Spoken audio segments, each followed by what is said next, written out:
When we discuss absorption, we want to talk about things like with vegetables. Like most foods, they need to be broken down to their monomers or their building blocks before we actually absorb anything.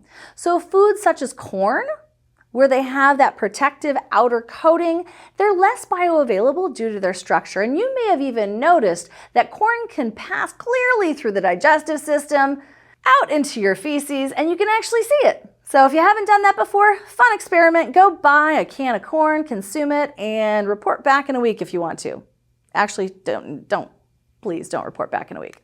But ultimately, we also have changes in absorption with regard to other plant products. For example, plant products may have a lot of iron in them, such as spinach or other leafy greens, even some of our legumes like black-eyed peas. However, those plant products have what we call non-heme iron. And non-heme iron is less bioavailable compared to heme iron that is present in foods such as meat. So even though plants do contain iron, sometimes we can't absorb it and utilize it as effectively.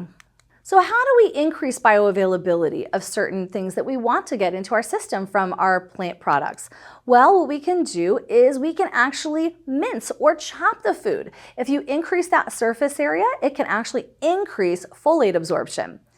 So if you have something like a spinach salad, if you're wanting to, again, chop it into smaller bits or spend more time chewing it, you can actually increase bioavailability. Who knew?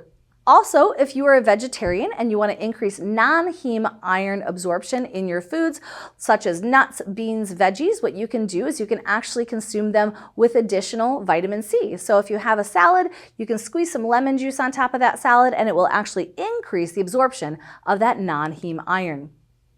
If we continue to discuss absorption, things like canned vegetables lend to a nice conversation. For example, we have some organic chemicals that might be used to preserve goods that in those canned vegetables. For example, sodium benzoate. So that can actually be absorbed and increase the sodium content in our bloodstream. With the absorption properties of sodium benzoate, it does have a very rapid 100% absorption from the gastrointestinal tract into the bloodstream itself. We could also have some dermal absorption kind of in our mouth, again, in other places as well. So when we absorb that sodium benzoate, it actually metabolizes to the hippochloric acid, and this can actually be quickly secreted through the urine itself. So even though it might temporarily increase the sodium that's present in your bloodstream, it can actually be urinated out if you consume enough water and flush it out of your system.